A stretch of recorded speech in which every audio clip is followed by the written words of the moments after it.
Você já se perguntou o que acontece quando o mundo dos esportes, sabe, aquele dividido entre masculino e feminino, Yeah. se depara com a complexidade da biologia humana? Ah, ótima pergunta. É exatamente nesse ponto que mergulhamos no nosso Deep Dive de hoje. Atletas intersexo e a busca por justiça nas competições. E o interessante é que essa não é uma questão, tipo, super recente, né? É. Há décadas a gente tenta equilibrar esses princípios básicos do jogo limpo com a realidade da diversidade biológica humana. E essa questão explodiu recentemente nas Olimpíadas de Paris de 2024. Pois é. Duas boxeadoras, a Imani Khelif e a Lin Yuting, foram desclassificadas do Campeonato Mundial por causa de testes de elegibilidade, É. que nunca foram totalmente explicados. Ah. A decisão gerou um debate enorme sobre quem pode competir e por quê. Mas antes de mergulharmos nos detalhes, vamos garantir que estamos todos na mesma página. Quando falamos de intersexo ou variações nas características sexuais, o que exatamente queremos dizer? Bom, pense num espectro de cores em vez de apenas preto e branco. Esses termos descrevem uma variedade de condições em que o desenvolvimento biológico de uma pessoa não se encaixa perfeitamente nos padrões típicos masculino ou feminino. Estamos falando de variações cromossômicas, diferenças nos níveis hormonais e variações na anatomia reprodutiva. Então não se trata apenas da aparência externa, mas sim do que está acontecendo em um nível biológico mais profundo. Isso. E isso me leva a uma pergunta.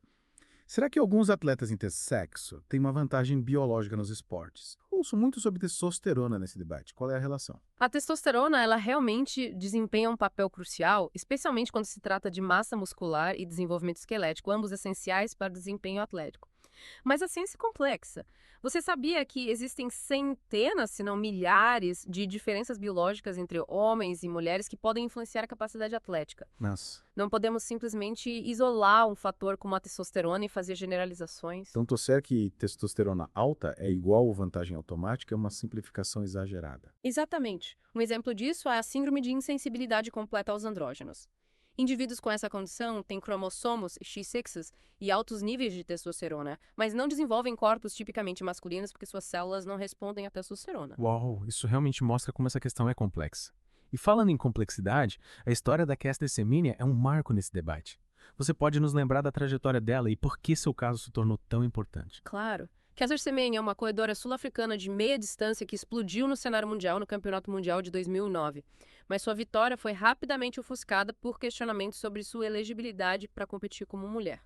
Ela tem uma condição chamada 5A-RIDU, o que significa que ela tem cromossomos EX, testículos internos que produzem testosterona, mas também uma vagina. Ela sempre se identificou como mulher. Imagina o quão difícil deve ter sido para ter sua identidade e seu direito de competir questionados em um palco tão público. Sem dúvida. Ela enfrentou um escrutínio intenso e desafios legais. Semenya ganhou 2 medalhas de ouro olímpicas. Mas em 2019, novos regulamentos da World Athletics, o órgão que governa o atletismo, entraram em vigor. Eles limitavam os níveis de testosterona para atletas com certas variações sexuais em eventos específicos, incluindo os 800 metros, a corrida principal de Semenya. E qual foi a resposta dela a essas regulamentações? Parece uma situação extremamente delicada. A Semenya contestou os regulamentos, argumentando que eram discriminatórios. Seu caso foi parar no Tribunal Arbitral do Esporte, que reconheceu a natureza discriminatória das regras, mas acabou as mantendo, citando a necessidade de preservar a justiça no atletismo feminino. Mas Semenya continua lutando, defendendo o direito de atletas com variações nas características sexuais de competirem sem serem forçados a se submeter a intervenções médicas que podem não querer ou precisar. Que história poderosa.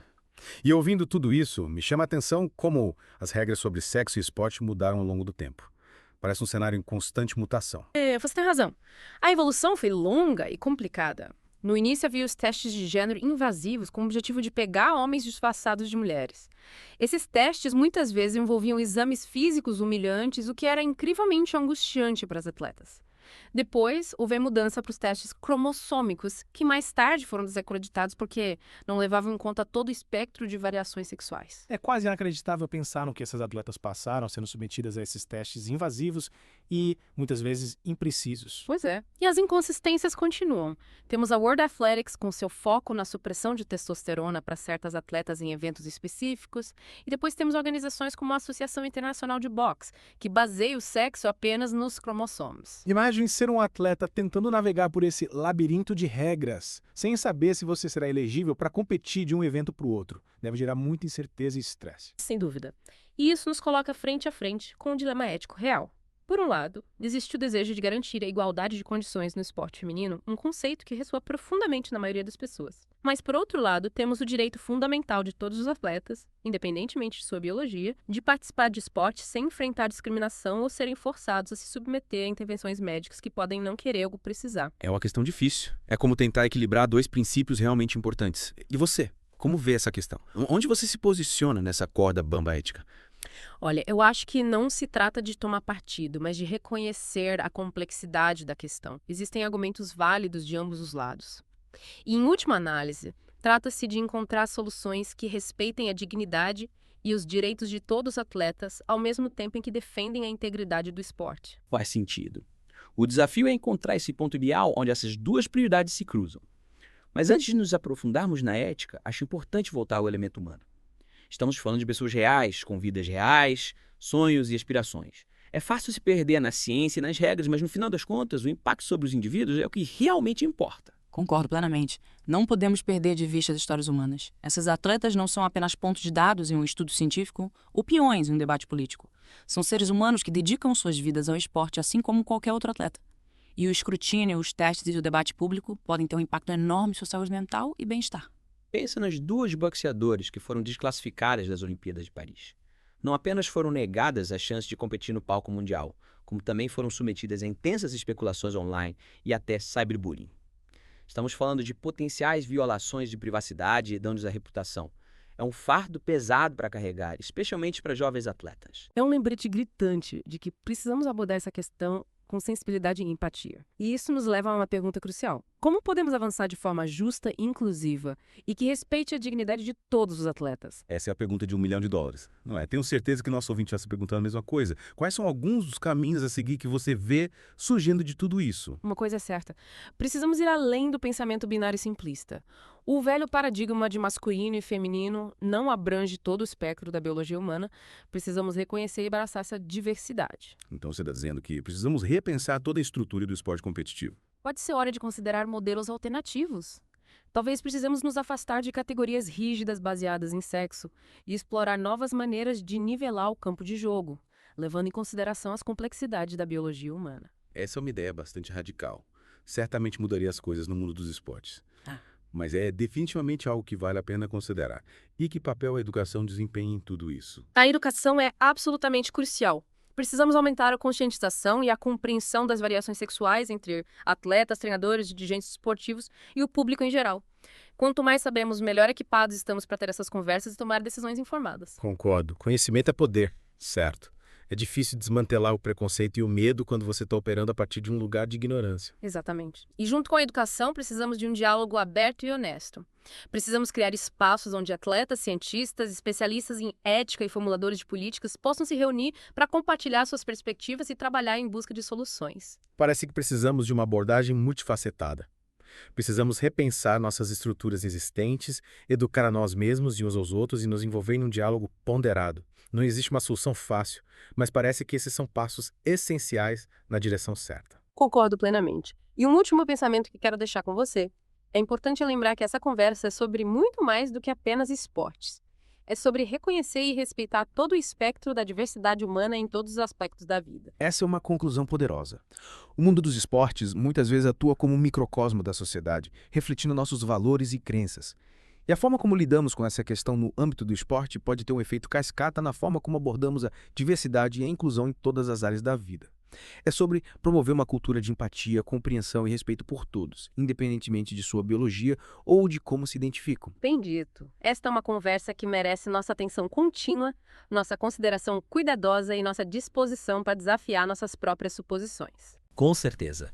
E ao encerrarmos essa parte do nosso Deep Dive, convido você a refletir sobre essas questões, a ponderar sobre suas próprias perspectivas e a continuar aprendendo sobre esse tópico complexo e em constante evolução. Voltaremos em breve para nos aprofundar em alguns casos específicos, explorar as pesquisas científicas mais recentes e examinar os possíveis caminhos a seguir. Até lá, mantenha essas engrenagens cerebrais girando. Sabe, enquanto a gente continua esse mergulho profundo, acho que é importante a gente reconhecer que essa conversa, né, ela é frequentemente enquadrada em torno da justiça no esporte feminino. Mas essa própria estrutura, essa forma de pensar, pode ser um pouco problemática. Interessante. Você pode, elaborar mais sobre isso? Fiquei curiosa para saber por que se concentrar na justiça para as mulheres pode ser um problema. Bom, muitas vezes essa ênfase, ela implica que a inclusão de atletas intersexo meio que ameaça ou diminui as conquistas de atletas, mulheres cisgênero, né? Isso acaba criando uma sensação de nós contra elas, o que pode ser incrivelmente divisivo. Entendo o seu ponto. É tipo, cria uma falsa dicotomia, como se a presença de um grupo meio que prejudicasse inerentemente o outro, e alimenta essa narrativa prejudicial de que o esporte feminino é, de alguma forma, menos legítimo ou merecedor de proteção. Exatamente. E é crucial lembrar que muitas atletas intersexo se identificam como mulheres e sempre competiram como mulheres. Elas não são, tipo, intrusas tentando obter uma vantagem injusta. São simplesmente atletas que se esforçam para seguir sua paixão, como qualquer outra pessoa. Então, como a gente se afasta dessa linguagem e situação divisiva? Como a gente pode ter uma conversa mais inclusiva e com mais nuances? Uma maneira é mudar o foco de proteger o esporte feminino para garantir justiça para todos os atletas.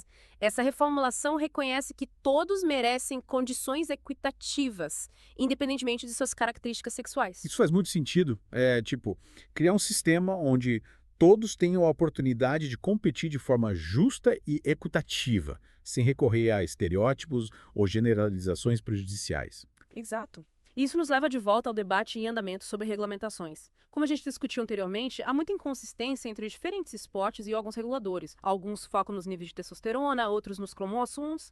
E essas regulamentações estão em constante evolução à medida que aprendemos mais sobre a ciência do sexo e do esporte. Nossa, deve ser incrivelmente frustrante para os atletas navegar por essa paisagem de regras em constante mudança. Cria muita incerteza e pode até mesmo, prejudicar carreiras. Com certeza. E isso ressalta a necessidade de uma abordagem mais unificada e baseada em evidências para a regulamentação. Precisamos nos afastar de cortes arbitrários e desenvolver diretrizes que sejam fundamentadas na compreensão científica, nas considerações éticas e num compromisso genuíno com a inclusão. Então, se a gente fosse imaginar um sistema ideal, como seria? Quais princípios guiariam essas novas regulamentações? Bem, em primeiro lugar, a gente precisa priorizar o bem-estar e a autonomia dos atletas. Ninguém deve ser submetido a intervenções médicas desnecessárias ou forçado a alterar sua biologia natural só para competir. Isso é um ótimo ponto de partida. É sobre respeitar o indivíduo e seu direito à integridade corporal. Certo. E junto com isso, a gente precisa reconhecer a complexidade da biologia humana. Sexo não é simplesmente um sistema binário. Há um amplo espectro de variações e nossas regulamentações precisam refletir essa realidade. Não podemos simplesmente impor cortes arbitrários com base numa compreensão limitada do desenvolvimento humano. Parece que a gente precisa parar de tentar encaixar todos em categorias organizadas e, em vez disso, abraçar a bela desordem da diversidade humana. Exatamente. E isso vai exigir pesquisa contínua e colaboração entre cientistas, atletas, especialistas em ética e formuladores de políticas. A gente precisa abordar isso com espírito de curiosidade e disposição para aprender e se adaptar à medida que nossa compreensão evolui. Então não se trata de encontrar uma solução perfeita, que vai, magicamente resolver todas as complexidades. É mais sobre participar de um processo contínuo de diálogo, pesquisa e refinamento. Precisamente. É uma jornada, não um destino. E é uma jornada que exige que a gente desafie nossas suposições, ouça diversas perspectivas e esteja aberto a novas maneiras de pensar sobre justiça, inclusão e a própria natureza do esporte. Essa é uma mensagem poderosa. E é um lembrete de que essa conversa se estende muito além do mundo dos esportes. É sobre como a gente trata uns aos outros, como a gente valoriza a diferença e como a gente cria um mundo mais justo e equitativo para todos. Você está absolutamente certa. E eu acho que é isso que torna esse tópico tão fascinante e tão importante. Ele nos força a lidar com questões fundamentais sobre a natureza humana, a identidade e nossa responsabilidade uns com os outros. É um lembrete de que mesmo em algo aparentemente direto como o esporte, existem camadas de complexidade que nos desafiam a pensar criticamente e com empatia. E tenho a sensação de que nosso ouvinte está começando a ver essas camadas se desdobrarem, né? À medida que a gente se aprofunda nesse mergulho. Tenho certeza que sim.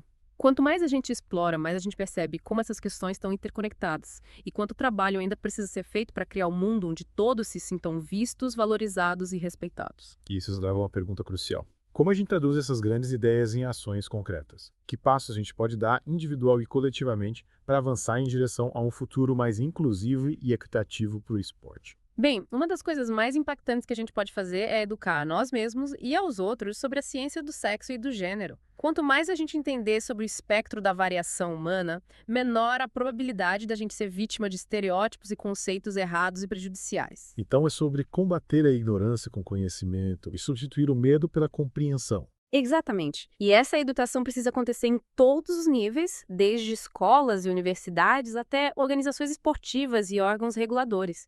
A gente precisa criar uma cultura onde essas conversas sejam comuns e onde todos se sintam confortáveis em fazer perguntas e desafiar ideias ultrapassadas. Adoro isso. É sobre criar um espaço para curiosidade e diálogo aberto, onde a gente possa aprender uns com os outros e desafiar nossas próprias suposições. Com certeza. E junto com a educação, a gente precisa amplificar as vozes dos próprios atletas intersexo. Eles são os mais impactados por essas políticas e regulamentações, e suas experiências vividas são inestimáveis para essa conversa. Nossa, isso é tão importante. A gente precisa ouvir e aprender com aqueles que são mais diretamente afetados por essas questões. Suas histórias podem nos ajudar a entender o custo humano da exclusão e da discriminação. E além de só ouvir, a gente precisa apoiar ativamente organizações e iniciativas que estão trabalhando para promover a inclusão e a equidade no esporte. Existem muitos grupos incríveis por aí defendendo os direitos dos atletas intersexo e pressionando por mudanças significativas. Esse é um ótimo ponto. Todos nós podemos desempenhar um papel na condução do progresso, seja por meio de doações a essas organizações, voluntariado do nosso tempo, ou simplesmente nos manifestando contra a discriminação e injustiça. E lembre-se, não se trata apenas de mudar regras e regulamentos. Se trata de mudar corações e mentes. Se trata de cultivar uma cultura de empatia, respeito e inclusão em todos os aspectos da vida. Isso foi muito bem colocado. Trata-se de criar um mundo onde todos se sintam bem-vindos, celebrados e capacitados para perseguir suas paixões sem medo de julgamento ou discriminação. E isso nos leva de volta ao ponto de partida. A busca por justiça no esporte. É uma questão complexa e multifacetada, mas que vale a pena ser enfrentada. E à medida que continuamos a explorar essas complexidades, é importante lembrar que não existe uma solução única para todos. O que funciona para um esporte, um atleta pode não funcionar para outro. A chave é permanecer flexível, adaptável e aberto a novas ideias. Então é sobre encontrar um equilíbrio entre estabelecer diretrizes claras, mas ao mesmo tempo permitir nuances e circunstâncias individuais. Exatamente. Isso requer diálogo contínuo, colaboração e disposição para desafiar nossas próprias suposições. Sabe, ao encerrarmos essa parte do nosso mergulho profundo, fico impressionada com a interconexão dessa questão. Ela toca tantos aspectos diferentes da sociedade: ciência, ética, direito, direitos humanos e até mesmo a própria definição do que significa ser humano. É um microcosmo de tantos desafios que a gente enfrenta como sociedade. E a forma como a gente escolhe lidar com esses desafios no âmbito do esporte pode ter repercussões na forma como a gente aborda as questões de diversidade, equidade, inclusão em todas as áreas da vida. Esse é um pensamento poderoso. O mundo do esporte pode ser um catalisador para uma mudança positiva. Ele pode nos mostrar o que é possível quando a gente abraça a diferença, desafia o status quo e se esforça para criar um mundo mais justo e equitativo. Concordo plenamente. E à medida que avançamos para a parte final deste mergulho profundo, encorajo o nosso ouvinte a pensar sobre o papel que ele pode desempenhar nesta conversa em andamento. Até mesmo pequenas ações podem fazer a diferença. Com certeza. Cada voz conta. E juntos, a gente pode criar um futuro onde o esporte seja verdadeiramente um lugar onde todos possam prosperar. E incrível como essa conversa, né, ela meio que se conecta com a evolução das normas culturais e dos valores da sociedade. O que antes era considerado tabu ou polêmico, agora está sendo discutido de forma mais aberta, mais honesta. Verdade. Parece que, tem uma crescente conscientização e aceitação do fato de que a biologia humana é muito mais diversa do que a gente pensava. E essa mudança de mentalidade, tá começando a chegar ao mundo dos esportes também. Com certeza. A gente está vendo um movimento, em direção a maior inclusão e um reconhecimento de que as classificações binárias, aquelas bem rígidas, nem sempre refletem a realidade da experiência humana. E isso é particularmente evidente na crescente visibilidade e defesa de atletas transgêneros e não binários. Falando nisso, até agora a gente focou principalmente em atletas intersexo, mas a conversa sobre atletas transgêneros, ela é igualmente complexa e importante. Como essas duas conversas se cruzam, se informam. Elas são profundamente interligadas. Ambas desafiam a estrutura binária tradicional de masculino e feminino nos esportes e ambas levantam questões sobre justiça, inclusão e o papel da biologia na determinação da elegibilidade para competir. Parece que as duas conversas, elas muitas vezes ficam presas nas mesmas narrativas, baseadas no medo, sabe? Essa ideia de que um grupo está tentando obter uma vantagem injusta sobre o outro, ou que a inclusão de um grupo, de alguma forma, ameaça ou prejudica a integridade do esporte. Exato. E é importante a gente combater essas narrativas. A realidade é que tanto atletas intersexo quanto transgêneros estão simplesmente tentando participar dos esportes que amam, assim como qualquer outro atleta. E a participação deles não diminui nem ameaças conquistas de ninguém. É sobre reconhecer que todos merecem uma oportunidade de competir em condições equitativas, né, independentemente de suas características sexuais ou identidade de gênero. E criar essas condições equitativas pode exigir que a gente repense nossas categorias e estruturas existentes, né? Tipo, será que elas ainda fazem sentido? É bem possível. A gente pode precisar se afastar das divisões rígidas baseadas em sexo e explorar modelos mais flexíveis e inclusivos.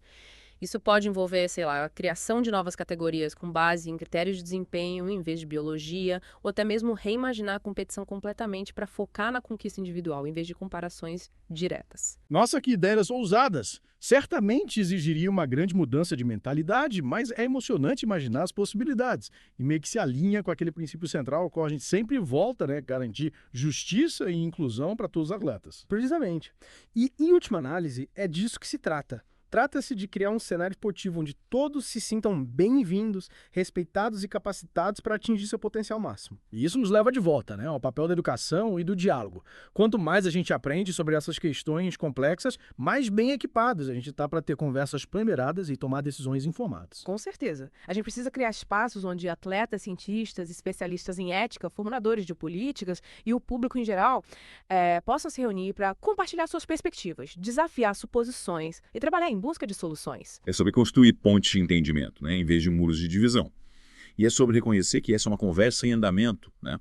Não tem solução fácil, mas a gente pode progredir através da empatia, da educação e da disposição para evoluir nosso pensamento. Direito. Eu acho que este é um ponto perfeito para a gente finalizar.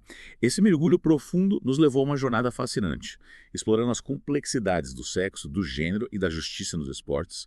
Embora a gente possa não ter todas as respostas, a gente certamente levantou algumas questões bem instigantes. Sem dúvida. E, como sempre, a gente encoraja você, nosso ouvinte, a continuar explorando essas questões, desafiando suas próprias suposições e engajando num diálogo respeitoso com outras pessoas. Lembre-se, a mudança começa com cada um de nós. E quem sabe, né, um dia o mundo dos esportes seja um exemplo brilhante de verdadeira inclusão e equidade, refletindo a bela diversidade da própria humanidade. Essa é uma visão que vale a pena buscar. Obrigado por se juntar a nós nesse mergulho profundo. Até a próxima, mantenha suas mentes abertas e seus corações curiosos.